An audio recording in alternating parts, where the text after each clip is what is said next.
tal? ¿Cómo les va? Bueno, gracias Carla por estar en esta charla. Para mí es un tema apasionante, de los más lindos. Contame vos qué pensás del RESIST. ¿Te gusta o no? Es apasionante también. Aquí nos basamos nosotros, los oncólogos y los hematólogos, para medir las respuestas a los tratamientos. Para nosotros es sumamente importante que los informes, principalmente de tomografía, de resonancia y de PET scan, sean muy precisos, muy concisos, porque o sea, de eso parte el continuar con la misma línea terapéutica o modificar estas líneas de tratamiento. Entonces, para nosotros es sumamente importante un buen RECIST desde el inicio, desde el baseline, porque en base a eso decidimos nosotros la terapéutica del paciente. Entonces podríamos decir que es el lenguaje que usamos los radiólogos y los oncólogos para llevarnos bien. Completamente. Si todos manejamos el mismo lenguaje, no pasa nada. Perfecto. Entonces es hacer un informe claro. Eso es lo que buscamos con el RESIST. Y que nuestros amigos los oncólogos vayan de la mano y nos puedan entender. Uno de los objetivos es no nombrar si un paciente tiene muchas lesiones, todas esas lesiones, porque a ustedes los perdemos un poquitito cuando llegamos con esos informes largos y dónde estamos parados realmente en la oncología. Sí, es correcto. De hecho, nosotros necesitamos enfocarnos en lesiones medibles y lesiones no medibles, porque si realmente tenemos un reporte de 10 lesiones, que de hecho en RESIST, como van a ver más adelante, hay un número específico de lesiones que podemos ingresar. No podemos contar 10 lesiones y que todas estas sean medibles, porque obviamente no nos va a funcionar a largo plazo. Al menos deberíamos de tener 5 lesiones y partir de eso para determinar el tratamiento de cada paciente. Perfecto. Acá vamos a agregar también que cuando no usamos RESIST en pacientes que no están en línea de tratamiento o el paciente no está en tratamiento, nosotros no vamos a utilizar el RESIST. Pero siempre lo tenemos que tener en la cabeza. Siempre es sumamente importante porque nos va a ayudar a ordenarnos a nosotros, los radiólogos, cuando hacemos el reporte.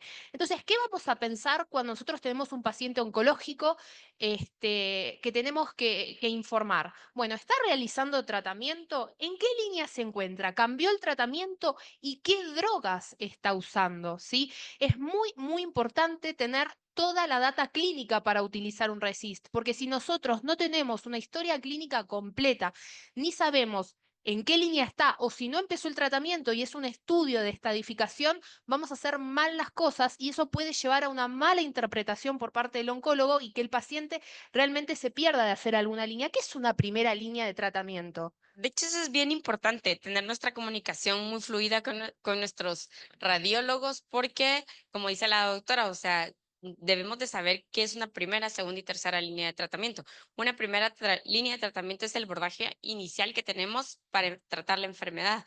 Entonces, aquí es donde partimos de nada, del baseline, ¿verdad? Y a partir de eso vamos a tener o no respuesta en base a esta primera medición. Perfecto. Ahora vamos a hablar un poquitito de las lesiones. Nosotros vamos a tener las lesiones target y las lesiones no target, o también llamadas diana o medibles o no medibles. Tenemos varios sinónimos para estas lesiones. Entonces, las lesiones medibles van a ser las lesiones target y las no medibles van a ser las no target. Eso es lo que nosotros tenemos que ahora empezar a entender. ¿Qué son las lesiones target? Como bien dijo Carla, nosotros que usamos 5 lesiones de todo el organismo, nada más que 5 y máximo 2 por órgano sólido, ¿sí? No más de eso. El único caso que va a estar excepto y se usan 6 es el linfoma.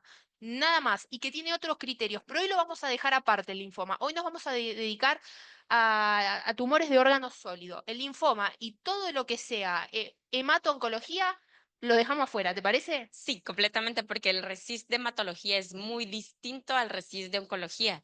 Y de hecho, esta es una doble razón por la que tenemos que tener comunicación con nuestros radiólogos, porque en las lesiones por hematología debemos de tener mucho la presencia o no de síntomas B.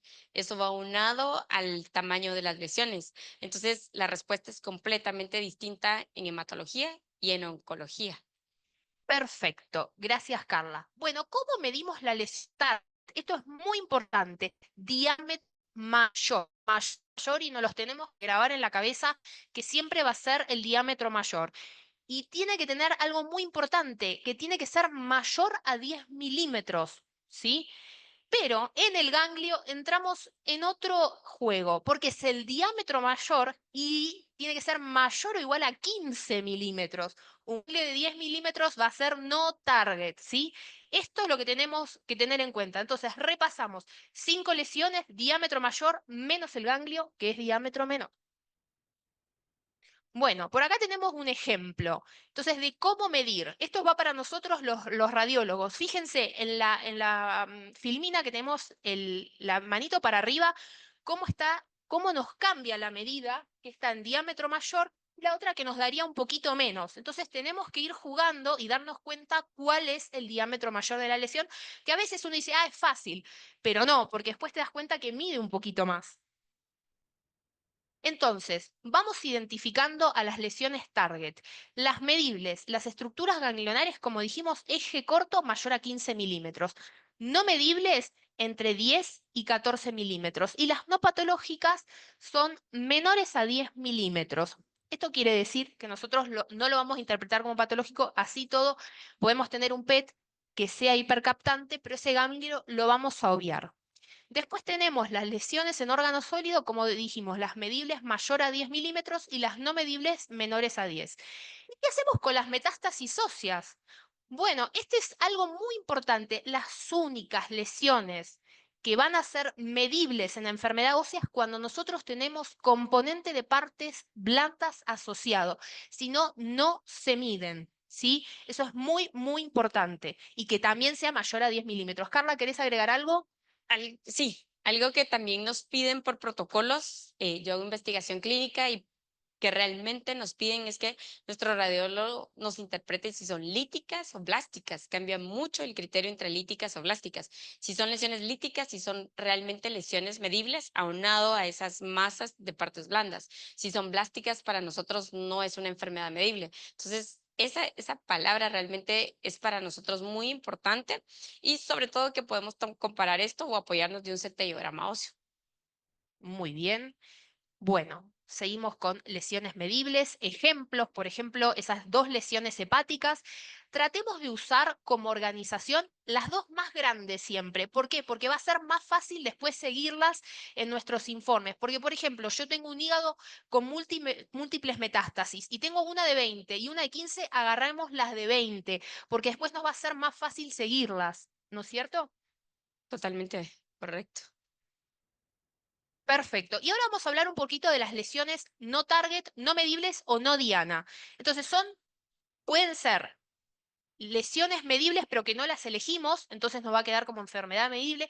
Las lesiones no medibles puras, ¿sí? Como por ejemplo, las lesiones tumorales que sean menores a 10 milímetros, los ganglios linfáticos menores a 15, o enfermedad que verdaderamente sea no medible, como la carcinosis peritoneal, el derrame pleural, la citis, la linfagitis carcinomatosa. Todo eso es enfermedad que nosotros la vamos a nombrar, pero no la vamos a medir.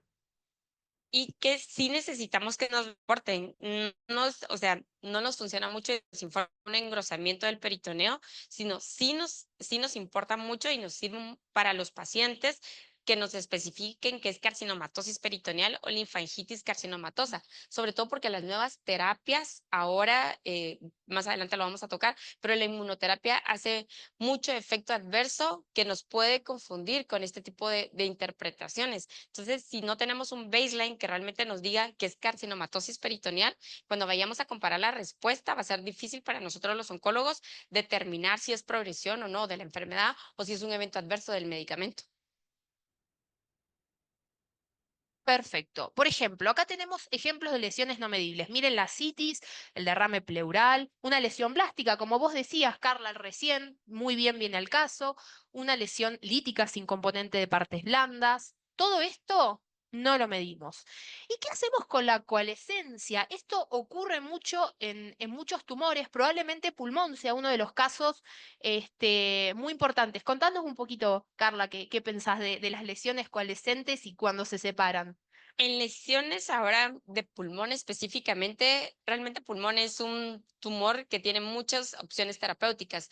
Necesitamos mucho de la información analítica molecular para determinar el tipo de tratamiento.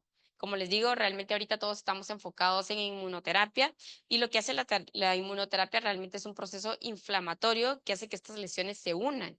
Entonces, para nosotros sí es muy importante saber si hubo una unión de ciertas lesiones, porque esto puede equivocarnos a la hora de dar una respuesta al tratamiento. Claro, porque podemos medir de más. Lo mismo que si se paran. Entonces, si se une, vamos a después medir nosotros los radiólogos todas las lesiones separadas y sumamos y de la grande qué es lo que nos dio y lo mismo si es viceversa. Después tenemos, por ejemplo, casos especiales. ¿Qué pasa si nosotros teníamos una lesión que medía, no sé, 20 milímetros y no la vemos más? No la vemos. Vamos a poner un cero, porque realmente no la vemos. ¿Y por qué vamos a poner un cero con números? Porque ya vamos a ver que todo esto lo vamos a llevar a una tabla que nos va a ayudar, una aplicación de celular, que viene conmigo a todos lados, el Resist 1.1, y que me ayuda a mí como radióloga para organizarme y para ellos darle la mejor información en el reporte. Y de hecho, aquí es bien importante que ustedes nos apoyen en decir si la lesión hepática estaba en el segmento 8 y medía 10 milímetros, hacer una comparación. Entonces, la lesión hepática que se veía en el informe previo, que medía 10 milímetros, ahora mide cero. No simplemente porque lastimosamente tenemos algunos informes en donde simplemente no lo mencionan. Entonces, el no mencionarlo a nosotros nos confunde. No sabemos si el radiólogo no lo vio, no sabemos si no lo midió o no sabemos si realmente es cero. Entonces, el que realmente nos informen ahora mide cero, para nosotros es respuesta completa. Entonces, como la doctora dice, más adelante nos va a ayudar a ingresar esta información en una tabla que tenemos que tener para medir toda la respuesta al tratamiento. Perfecto. Lo mismo pasa es, sí, esa lesión de 20 tenemos es muy, muy chiquitita. Entonces, por default, le tenemos que poner un 5, un valor de 5. Entonces, eso ya nos va a decir igual que la enfermedad está reduciendo y que está evidenciando una respuesta al tratamiento. Porque después de todo el RESIST es para evidenciarles que hay respuesta o que no hay respuesta o que estamos en un I, que ya lo vamos a ver que es muy interesante. Bueno, modalidades de evaluación. ¿Qué podemos usar? Obviamente la tomografía y la resonancia, las dos, pero idealmente con contraste endovenoso siempre y cuando el paciente esté en condiciones de recibir gadolínio o yodo. La ecografía, no se usa la ecografía, ¿sí? Porque además es operador dependiente, entonces lo que yo puedo medir 20, el otro puedo medir 30, entonces no usamos ecografía. Y bueno, acá viene la estrellita, el PET. El PET, no es stand-up porque no en todos lados disponemos de PET o de un ciclotrón que nos pueda proveer el radiofármaco. Sí es un método auxiliar cuando estamos en una situación de que no sabemos si lo progresamos o no por imágenes. Por ejemplo, ¿no? Hay casos, esta mañana me tocó informar, porque por supuesto me llegan consultas de Argentina, no me libero de los informes, y me pasa de un paciente con un cáncer de colon, que venía con un marcador en aumento, pero por tomografía no le veían nada. ¿Piden el PET ahí ustedes? Sí, necesitamos saber cuánto tiene la captación. Entonces, sí, aunque no sea medible, aunque no lo veamos por tomografías, en estos casos que necesitamos realmente comprobar si hay alguna lesión y que esto nos explique el aumento del marcador, sí necesitamos un PET scan. Y por ejemplo, también me ha pasado de tener muchos casos de que venían con marcadores en ascenso, el PET no captaba, pero insinuaba una densificación del peritoneo, que yo no lo puedo medir, pero acá le estoy, y pasa mucho, no solo en los colon, sino en los páncreas, eso en el lecho quirúrgico. Si bien no está en el punto de evaluar un lecho quirúrgico de páncreas, siempre mírenlo porque esa densificación, esa suciedad que va a ser enfermedad no medible y que nos respalda el aumento del marcador, generalmente está progresado o no. Está progresado. Totalmente está completamente en progresión. Bueno, entonces, acá mi sobrino Felipe, ¿qué nos dice? Para recapitular, ya sabemos cuándo podemos utilizar el RESIST, que acá las dos en conjunto estamos conversando. Identificamos las lesiones target y las no target. Conocemos las modalidades de evaluación y conocemos las situaciones especiales. Entonces, vamos a ir avanzando. Entonces, tenemos que ver, volvemos, historia clínica completa. Elegimos las target. ¿En qué línea se encuentra? Para eso, si no lo tenemos en la historia clínica, llamamos al oncólogo. Llamemos al colega, yo vivo llamando a los oncólogos de Buenos Aires cuando no tengo algún dato, porque si no es realmente posible. Lo por ahí lograron al paciente y yo me perdí ese dato y estoy dando como una progresión de algo que en realidad con una es una enfermedad que ya estaba, que no la pudieron usar como pasó la semana pasada, ¿o no es así? Sí, y en tumores hematológicos, como les digo, o sea, la receta también va en base a los síntomas clínicos que tiene el paciente. Perfecto. Entonces, ahora vamos a comprar el examen basal que tanto Carlos nos habló. Estamos en la línea de tratamiento, estamos por largar.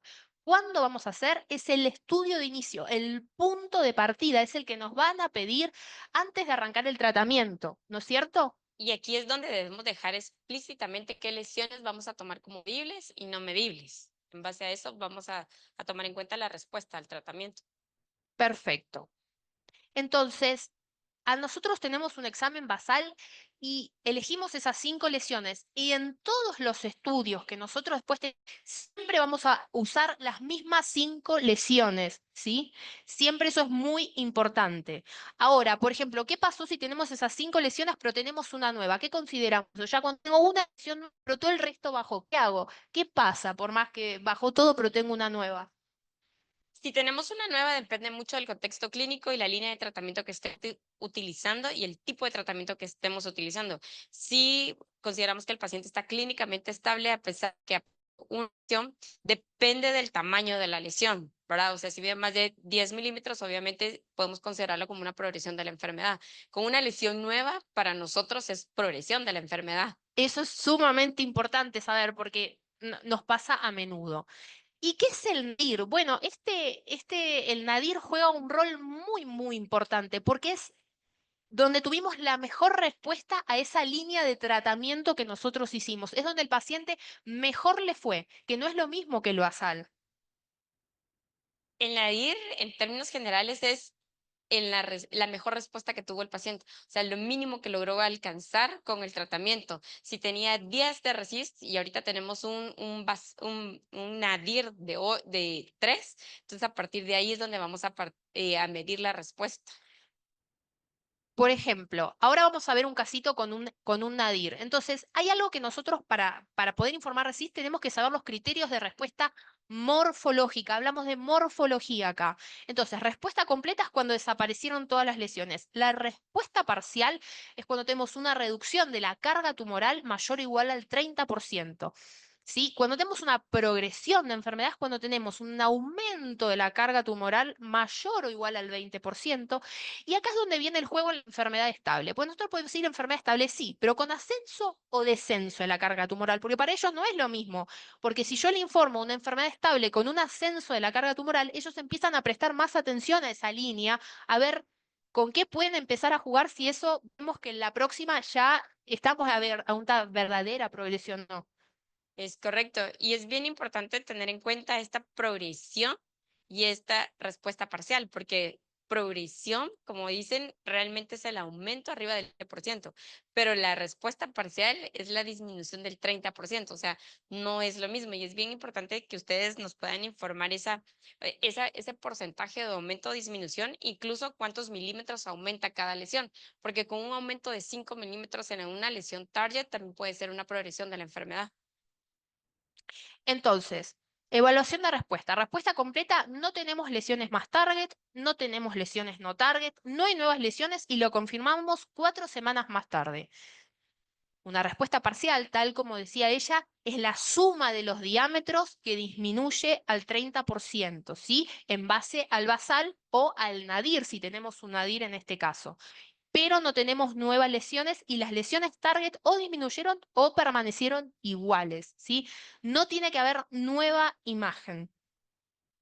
Acá, con la progresión de enfermedad, tenemos un aumento de la carga tumoral, ¿sí? Tal cual, como decía, un aumento absoluto de al menos 5 milímetros, como recién nos dijo Carla, en comparación con el nadir, y si no tenemos nadir, con el basal, porque puede ser que nosotros hicimos un basal, le volvimos a hacer el control, el paciente progresó, eso puede pasar tranquilamente, sin necesidad de llegar a un nadir. Y también podemos tener lesiones nuevas. ¿Y qué pasa cuando aumentan de tamaños las lesiones no target? Bueno, eso es una progresión inequívoca de la enfermedad. Así lo llamamos nosotros. Directamente progresión inequívoca porque progresaron las no target.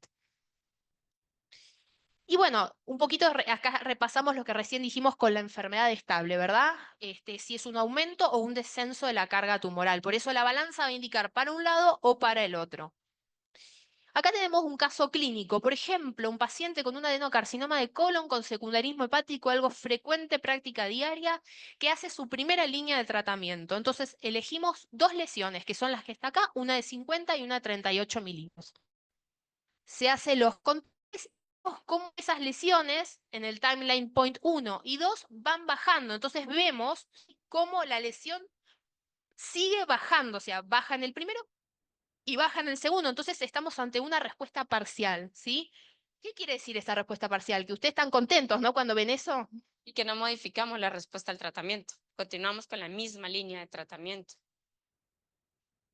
Bueno, esto es lo que yo le decía, las famosas tablas, ¿sí? Este es del Radiology Tutor, directamente ponen en la web Radiology Tutor, entonces tenemos el basal, el nadir y el current, que es el que estamos viendo ahora. Si no tenemos nadir, o sea, no ponemos nada, y si es un nódulo, como dice, hacemos clic en la parte de nódulo, o sea que en realidad es un ganglio cuando dice node, ¿no?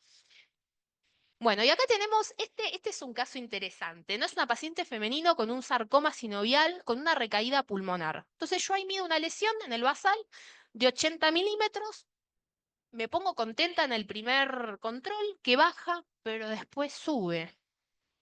¿Qué problema? Entonces ahí sí, el estudio Nadir va a ser mi máxima respuesta, que es el primero. ¿Por qué? Porque si yo comparo con el basal, va a seguir en respuesta, pero es mal, está mal eso. Entonces yo a ella ya le advierto que esa línea, no sé, ¿qué harías vos con este paciente?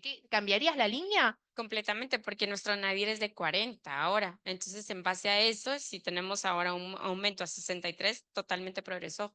Debemos de modificar la línea de tratamiento del paciente. Por eso es muy importante que si tenemos un NADIR, o tenemos por ahí nosotros decimos NADIR, pero un NADIR es un estudio previo que nosotros tenemos que ir a hacer todo ese control de estudios como radiólogos, mirar del primero hasta el último que tenemos para entender cómo se comportan esas lesiones con el tratamiento. Muchas veces nos pasan con los nodulillos pulmonares, que son nodulillos que estaban del primero y hay veces que aumentó 1 milímetro y los nodulillos para mí son un gran problema. Yo no los quisiera ver más porque me sacan a veces de las casillas y hay veces que algún radiólogo pone que está aumentado, es que en realidad vos lo ves y ese nodulillo ya estaba, a ellos le generamos un problema, no es así.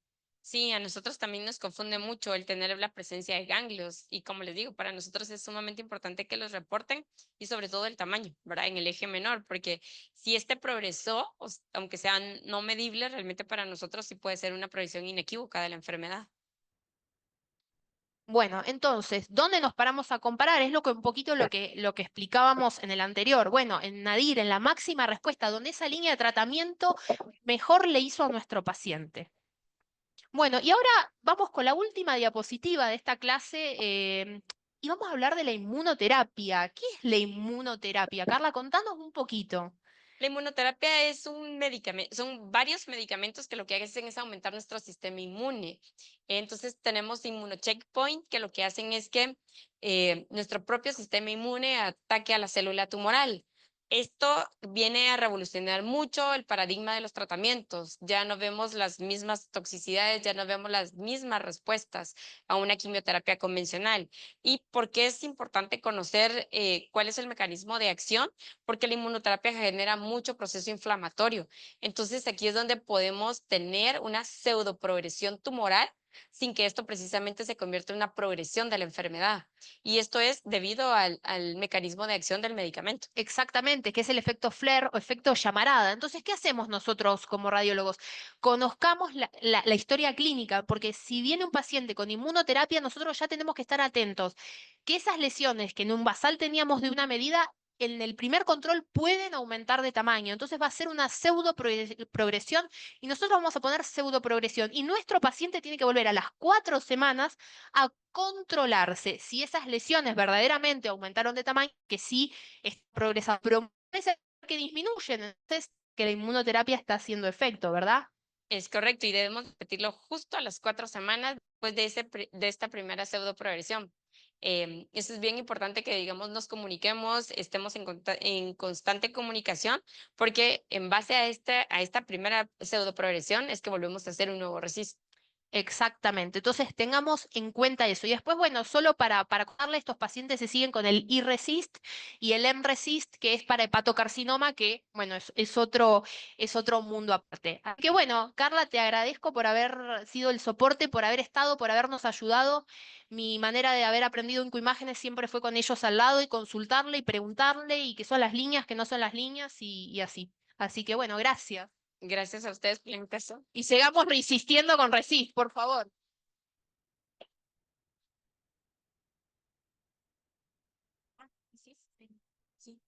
Bueno, ¿alguien tiene alguna pregunta? ¿O fue muy abrumadora? Porque por ahí les quemamos la cabeza. No. Bueno, acá pasa. Bueno, para un poquito el espacio de preguntas, yo tengo una. Más que todo, ¿qué pasa, con la pregunta para la doctora López, qué pasa cuando un paciente tiene criterios estables de RECIST, pero clínicamente está deteriorando? O sea, ¿cuál es el paso a seguir? Eso ya te queda a criterio médico. Entonces, si el paciente por imagen está estable, pero tú clínicamente lo ves mal, o sea, deteriorado el eco, o por ejemplo, en pacientes hematológicos te presenta síntomas B, allí sí puedes tener una progresión clínica de la enfermedad. Por eso es progresión inequívoca de enfermedad por imagen y aparte está la progresión clínica. El famoso performance status. Es correcto. Ajá. Que nosotros en oncología no utilizamos el Karnowski, sino el ECOG del paciente. Ok, muchas gracias, doctora. Y bueno, también, ¿qué tanto peso le pone al RECIST para determinar qué se hace con un paciente? ¿Todo se determina con el RECIST o también hay otros parámetros a evaluar de parte de ustedes? De hecho, para nosotros es muy importante que todo lo determinemos con RECIST. Un tumor sólido no podemos seguirlo ni evaluarlo si no tenemos un RECIST. Entonces, para nosotros es bien importante que ustedes conozcan al paciente y que lo reporten desde el basal. Ok, muchas gracias, doctora. No sé si alguien más tiene preguntas, alguien se anima, ¿no? ¿O todo quedó claro? Bueno, hay una pregunta. eh, Gracias.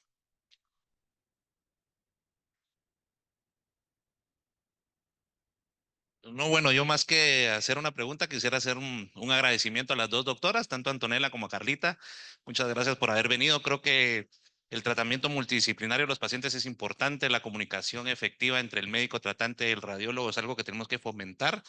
Y creo que actividades como las del día de hoy hacen que la academia fluya y que mantengamos esa estrecha relación en busca de la buena atención de los pacientes. Así que a título personal me encantó la charla, quiero felicitarlas a ambas, agradecerles que hayan hecho esto, que sé que se conocieron hace unos minutos, pero salió como que se conocieran y fueran amigas de toda la vida. Así que yo los invito a que les demos un aplauso y les agradezcamos. Gracias.